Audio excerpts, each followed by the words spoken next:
Ok, faut qu'on parle de Bref. Bonjour les addicts, j'avais pas prévu de faire 2 vidéos consécutives un peu à l'arrache. J'avais déjà consacré toute une vidéo sur la saison 1. J'ai adoré la saison 2 de Bref, je l'ai trouvée encore meilleure que la première. J'avais envie de parler d'un angle en particulier de la saison 2 de Bref, qui est comment elle hack les codes de la comédie. Petit avertissement, cette review est 100% spoilers. Un des premiers trucs qui m'a frappé dans la saison 2 de Bref, c'est comment elle hack les codes de la sitcom. Alors, elle faisait déjà un peu ça dans la saison 1, vu que, basiquement, la saison 1 de Bref, c'était quoi? C'était des épisodes de sitcom de 22 minutes, mais compressés par un montage ultra dynamique en 2 minutes. Kian et Bruno ont 40 ans, je pense que leur public, c'est surtout les millennials, la génération Y, peut-être même un peu la X. Donc, elle s'adresse à une génération qui a été élevée aux sitcoms. Et quand je dis sitcom, je dis pas les merdes d'AB Productions, hein. Non, je parle vraiment des sitcoms américaines, genre Friends, How I Met Your Mother, jusqu'à The Big Bang Theory. Et parce que, en général, le public de Bref connaît les codes de la sitcom américaine, eh bien, Kian et Bruno peuvent s'amuser à jouer sur ça. Parce qu'ils savent que nous, on va reconnaître, même inconsciemment, les codes, mais aussi comment ils les pervertissent. C'est courant dans un épisode de sitcom que ce soit à flux continu, en fait. Intrigue A, intrigue B, parfois intrigue C. Des sitcoms un peu plus novatrices, notamment visuellement, comme Spaced, Coupling ou How I Met Your Mother, qui, elles, interrompaient carrément l'action pour se concentrer sur quelques scènes, vous savez, comme une espèce de zapping, où on revient dans le temps et il y a un truc complètement frappadingue qui arrive, je sais pas, comme la cassette vidéo qui fait une espèce de vol plané dans How I Met Your Mother. Et bien bref, joue un peu sur cette deuxième solution, sauf que les interruptions ne sont pas des flashbacks ou juste des petites pastilles, ils les interrompent justement par des épisodes qu'on croirait tout droit sortis de la première saison de Bref, avec des capsules sur un thème. Bref, mon oncle est allé à une école d'oncles. Tout scénariste vous dira que, ça c'est mon ami Marla qui m'a parlé d'une interview de M. Night Shyamalan sur Incassable. Est-ce que je me concentre sur l'histoire, ou bien je me concentre sur le personnage? Parce qu'il faut bien que l'histoire progresse, mais dans ce cas on est un peu moins sur le personnage. Et puis j'ai aussi envie d'explorer le personnage, mais dans ce cas l'histoire s'interrompt un peu. Et bien avec Bref, je trouve que Kian et Bruno ont réussi à avoir le beurre et l'argent du beurre. Il y a quand même un beau focus sur l'histoire, et quand ils veulent creuser les personnages, notamment le héros, eh bien ils interrompent par une pastille. On a le meilleur des deux mondes.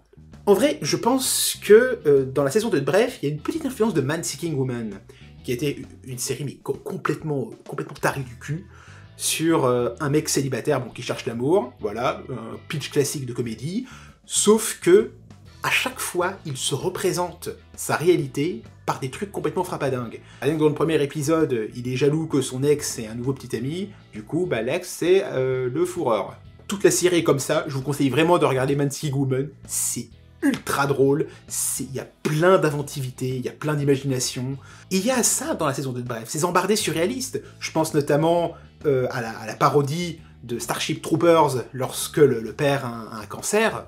Ça, c'est tout à fait un truc qu'on pourrait retrouver dans Man Seeking Woman. Je pense notamment à l'épisode où le jeune homme doit envoyer un texto à la meuf sur laquelle il a un crush, et il s'imagine dans une espèce de quartier général, avec en plus le mec qui jouait Saul dans Battlestar Galactica, enfin bon, bref. Il s'inspire des concepts et des trouvailles les plus modernes de la sitcom. Et je trouve, c'est la voie qu'aurait dû suivre la sitcom si elle aurait voulu prospérer, si elle aurait voulu continuer. Parce que là, on est quand même beaucoup sur le déclin. D'ailleurs, si vous voulez en savoir plus, je vous renvoie à ma vidéo sur la fin des sitcoms américaines. Le deuxième truc que j'ai remarqué, Kian Kojandi et Bruno Muschio ont digéré une de leurs meilleures influences, qui est Larry David.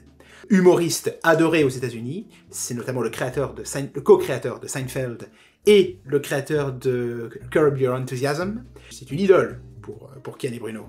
Ça a été un des premiers dans les séries américaines à se dire « Je prends le quotidien et j'en fais un truc épique, incroyable et quand même très acide. » Et ça se voit dans Seinfeld. Dans Seinfeld, on a des personnages qui n'apprennent rien de leurs erreurs. Ils sont affreux, ça les méchants. Les fans les adorent pour ça. Évidemment, là où c'est assez croustillant, c'est que Seinfeld est très doué pour voir le côté « j'observe la réalité autour de moi ». Et il est aussi pas du tout doué dans la série pour s'appliquer ça à lui-même. Ce qui est basiquement ce que dit le psy joué par Alexandre Astier aux héros. Et il y a bien sûr Curb Your Enthusiasm, où tu as Larry David qui joue un double de lui-même, un personnage mais insupportable, qui voit très bien les défauts des autres, mais qui voit mal les siens ou qui en a rien à foutre. Et c'est là qu'il y a un twist, c'est que dans la saison 2 de Bref, le personnage évolue. Parce que contrairement à Larry David, Ken Kojandi et Bruno Muschio sont de fins moralistes. Ils reprennent des recettes de Larry David, mais ils le font au service d'une évolution positive de leur personnage. En saison 1, le héros sentait confusément qu'il faisait de la merde, mais il était coincé dans la phase diagnostique. Il ne prenait que très rarement des décisions pour devenir une meilleure personne pour lui-même et pour les autres. Un peu comme Ben, qui joue l'antagoniste de la saison 2. Alors ok, le héros de Bref, il change à retardement, c'est très réaliste. Combien de fois on a eu la possibilité de changer de comportement après qu'on ait diagnostiqué ce qui n'allait pas chez nous, et qu'on ne l'ait pas fait. Et qu'il a fallu attendre que la vie nous boxe encore avec ses coups de poing jusqu'à ce qu'on dise « Ok, je change ». Ça, Kion et Bruno l'ont compris. Et là, je me dis que la phase suivante, ce serait peut-être que le héros apprenne à quelqu'un d'autre ce que lui-même a appris. Il a échoué avec Ben, mais peut-être qu'il pourra l'enseigner, je ne sais pas, à son enfant par exemple, comme le laisse penser le dernier épisode. Le troisième truc que j'ai perçu dans la saison 2 de Bref, c'est sa maîtrise du narrateur non fiable. Ça, c'est pas un réflexe qu'on a quand on regarde un film, une série, quand on lit un livre.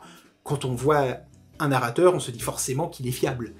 Et c'est quasiment presque toujours une surprise quand on se rend compte que, ah bah non, le narrateur n'est pas fiable. De la part de fans autoproclamés de Fight Club, que sont Kian et Bruno, c'est pas anodin.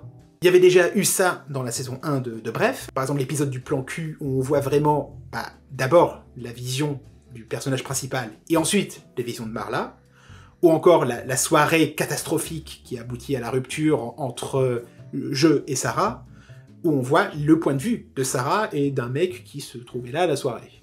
Et puis bien sûr, le fameux twist à propos de Kairon, qui est le Tyler Durden de Jeu. Déjà, la saison 1 avait joué sur le narrateur non fiable, et là, ça recommence dans la saison 2. Et en fait, le narrateur non fiable, c'est un truc plutôt de drame ou de thriller, enfin de récit à twist. C'est pas quelque chose qu'on attend généralement dans une comédie.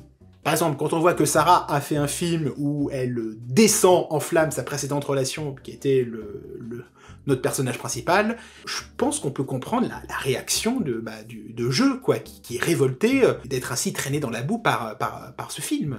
Il se rend compte finalement que, ah ouais, mais peut-être qu'il était vraiment le mec du film. En fait, il est vraiment le mec du film dans ses relations suivantes. On se rend compte que le narrateur n'est pas fiable. Eh bien ouais, ça donne une surprise, et ça enclenche l'émotion. L'émotion, elle vient souvent de la surprise. Évidemment, un autre moment du narrateur non fiable, c'est quand on croit que frère de Jeu le traite mal, d'où les fameuses scènes où il s'imagine comme le fou du roi, le bouffon du roi, qui doit dire de la merde et manger de la merde. À ce moment-là, on est du point de vue de Jeu, et on s'aperçoit que finalement, non, il l'a mal jugé. Bon, je vais revenir un tout petit peu sur ce pan de l'histoire après, mais voilà. Bref, utilise magistralement le narrateur non fiable pour faire des twists d'émotion. Et pourtant, ces twists d'émotion sont enchâssés dans un diadème de comédie. Si c'est pas de la maîtrise d'écriture, je sais pas ce que c'est. Un autre aspect qu'utilise Bref, qui est classique dans d'autres genres, mais pas vraiment dans le genre de la comédie, ce sont les revolvers de Tchekhov. Vous connaissez sans doute la règle d'Anton Tchekhov, si on voit un revolver accroché au mur au premier acte, c'est sûr qu'il faudra le décharger avant la fin de la pièce. La saison 2 de Bref est truffée de revolvers de Tchekhov. Et le mieux, c'est qu'ils peuvent être à la fois narratifs et émotionnels. Je vais prendre 2 exemples. Premier exemple d'un revolver de Tchekhov narratif, c'est le Shifumi. Vous savez, quand Billy et Jeu n'arrêtent pas de jouer au Shifumi pour voir qui fera les tâches ménagères, etc., on croit que c'est juste un running gag. Et en fait, non. C'est pas qu'un running gag. C'est au cœur de cette scène de suspense terrible dans le dernier épisode. Le fameux running gag de Jeu qui a des tocs, qui vérifie 10 fois la serrure de sa porte ou la gazinière. On croit que ça va être un running gag. D'ailleurs, ça l'est pendant quelques temps. Sauf qu'à un moment, Jeu n'a plus besoin de vérifier la gazinière, parce qu'il y a une deuxième personne dans sa vie, qui est Anna. Et quand Anna regarde la gazinière à sa place, ça le soulage d'une partie de ses tocs. Franchement, ça aussi, jouer sur nos attentes à ce point, on sent qu'ils ont médité leur truc. Et enfin, un autre hack de la comédie que réussit à faire la saison 2 de Bref, c'est le hack de la comédie romantique. Déjà dans la saison 1 de Bref, il y avait quand même un fil rouge, enfin à partir de la deuxième moitié de la saison 1, qui était évidemment la relation qu'il a avec Sarah, avec cette fille. Leur vie de couple, qui commence à avoir quelques problèmes, et puis il y a Marla à côté avec qui il n'a pas vraiment rompu, finalement il trompe Sarah avec une autre fille. La saison 1 suivait un peu les ficelles de la rom-com, mais déjà en les déviant un peu. Là, dans la saison 2 de Bref, ils explosent les codes de la rom-com. Avant de venir à la raison principale qui font qu'ils hackent les codes de la rom-com, j'ai quelques observations à faire. J'ai beaucoup aimé le tout début, qui introduit la nouvelle histoire d'amour du personnage principal, et puis qui finalement capote. Pourtant, on se croirait dans une rom-com en accéléré. Voilà, la rencontre, le sexe, la vie ensemble, le côté ivresse, là on voyage, on fait des fous, on rigole, et puis finalement, paf, ça casse. Là, j'ai repéré des influences comme le tout début de Sex and the City. Vous regardez le tout début du pilote, un mec rencontre une fille, ça a l'air d'être voilà, une bonne rom-com comme on aime dans une bonne rom-com hollywoodienne, et puis en fait, non pas du tout, c'est juste désenchanté, c'est juste tristoun. D'ailleurs, que Sex and the City commence comme ça la place tout de suite en tant que rom-com qui se moque des rom-com, mais qui est quand même une rom-com. Et ben Bref fait un peu la même chose. Le volet rom-com, c'est vraiment de la rom-com, mais qui se moque des codes de la rom-com. Et parce que le public de Bref, c'est généralement des millennials et de la génération X, c'est un public qui connaît aussi les codes de la comédie romantique. Genre 4 mariages à l'enterrement, genre Coup de foudre à Notting Hill. Et ce qui est intéressant, c'est, est-ce que vous vous demandé pourquoi la comédie romantique, ça foire souvent? Eh ben une des raisons, c'est que elle a une structure rigide en 3 actes. Acte 1, la rencontre jusqu'au sexe. Oui, parce que généralement, dans les comédies romantiques, on a des personnes qui ne sont pas asexuelles. Donc le sexe vient comme une espèce de symbole que la relation a franchi un pas décisif. Acte 2, on est sur un petit nuage, puis il y a des crises, et puis il y a la rupture. Et acte 3, dépression, puis remontée triomphale. Et le problème, c'est que la vie, elle fonctionne pas comme ça. Notre vie, elle n'est pas calculée en fonction d'une structure en 3 actes. Dans un bon film, ou dans une bonne série, dans un bon livre, la structure, c'est les personnages qui la décident. C'est comment les personnages sont construits, ce qu'ils cherchent, leurs relations, qui va décider de la structure. Alors si, par chance, tu construis les personnages tels que la bonne structure, c'est comme par coïncidence une structure en 3 actes, eh bien oui, ça marche. Mais il faut pas se leurrer, la plupart du temps, ça fonctionne pas. C'est pour ça que la rom-com, elle échoue, généralement. Et ça, je pense que Kian et Bruno l'ont bien compris. Parce que le volet comédie romantique de Bref, il ne suit absolument pas cette structure. L'acte 1, la rencontre jusqu'au sexe. Là, on n'a pas ça. Non, d'accord, ok, bien sûr, ils se rencontrent, il faut bien qu'ils se rencontrent, Billy et je. Mais pendant la majorité de la série, on a une sitcom de coloc. C'est des potes qui vivent en coloc, voilà, comme dans Friends, comme dans plein de sitcoms. Les 4-5 premiers épisodes, en fait, tu restes à l'acte 1. Et puis, viennent l'acte 2 et l'acte 3, et ça, c'est bouclé en 10 minutes. Voilà, ils couchent ensemble, il y a des doutes, est-ce qu'on poursuit la relation ou pas? Finalement, ok, on la poursuit, on a notre petit vie paradisiaque, et puis donc, il y a après des crises en crescendo, et non, il n'y a pas de crise en crescendo, non.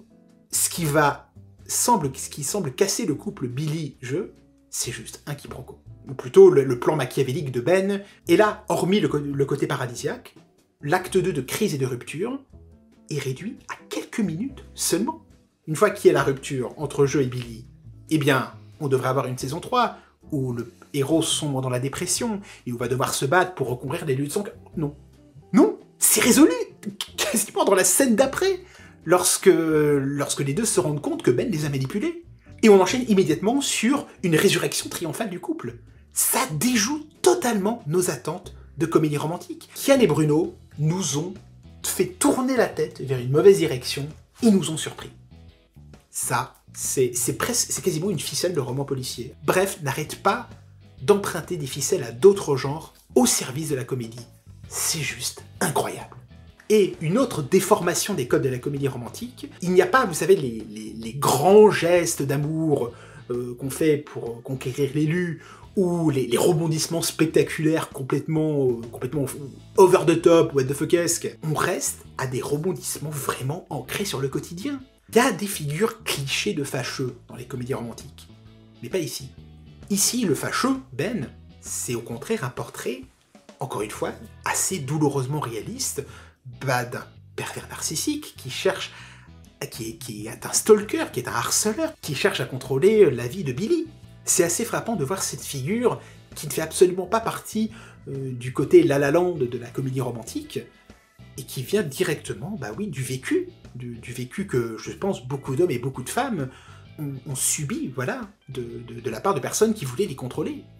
Alors il y a peut-être quelques trucs mineurs qui m'ont un peu chiffonné dans Bref. J'ai trouvé ça un peu dommage qu'il n'y a que le couple central, Joe et Billy, qui soient les seuls personnages à faire vraiment une démarche de se remettre en question, quand je pense que d'autres personnages auraient dû aussi se remettre en question. Je pense notamment au frère, Kevian, qui a longtemps été un parangon de perfection, et puis qui a peut-être accidentellement regardé un peu de haut son frère, le personnage principal. On aurait peut-être plus pu axer sur Kevin qui aurait dû dire « Ok, j'ai un peu merdé de mon côté aussi ». Je pense aussi à la même chose pour Sarah. Quand on voit la saison 1 de Bref, elle n'a pas non plus un comportement irréprochable. Elle a un côté aussi un peu controlling, elle aime bien un peu contrôler son homme. Alors bien sûr, on le voit avec le regard biaisé de Jeu, mais bon, dans une relation comme ça, qui n'était pas, à proprement parler, une relation ultra toxique, c'est généralement une relation où il y a quand même des torts de chaque côté. Peut-être 90% chez l'un et 10% chez l'autre, je veux bien le croire, mais à aucun moment, il n'y a une remise en question de Sarah. Mais j'ai trouvé ça un peu dommage. Bref a exploré tellement de pistes qu'elle n'a pas pu toutes les explorer. Tout le segment sur l'oncle qui fait sa formation d'oncle et qui devient complètement engoncé dans ses codes de virilité, qui ne peut plus pleurer qu'en cachette dans les toilettes, il y avait quelque chose. J'aurais bien voulu voir un peu plus une exploration de ça. Mais peut-être qu'il manquait de temps, peut-être que ça l'intéressait pas plus que ça. Enfin, il y a peut-être une ou deux facilités. Lorsque Je veut se remet enfin en marche pour retrouver un nouveau boulot, il trouve la bonne annonce de ses rêves, si je puis dire, au bout d'un jour. Et en moins d'une semaine, il est embauché. Enfin, je doute quand même que l'expérience moyenne de tout le monde, c'est, je trouve, un boulot, quasiment le boulot de mes rêves, après une semaine sur LinkedIn. Ça me paraît un peu juste. Et puis bon, le fait que finalement, pour préserver le boulot de ses rêves, il va pouvoir compter sur l'apport financier de son frère, oui, bien sûr, ça peut arriver, ça fonctionne. Peut-être que j'y vois peut-être un petit élément de facilité. Enfin, c'est vraiment des réserves mineures. À tous les niveaux, Bref est une masterclass de scénario, d'acting, de trouvailles visuelles, de montage frénétique. La saison 2 a pris toutes les qualités de la saison 1 et les a mis à la puissance 10. Et j'ai bien envie de savoir ce que vous en avez pensé. Vous pouvez me le dire en commentaire, je vous remercie, et on se dit à bientôt. Salut!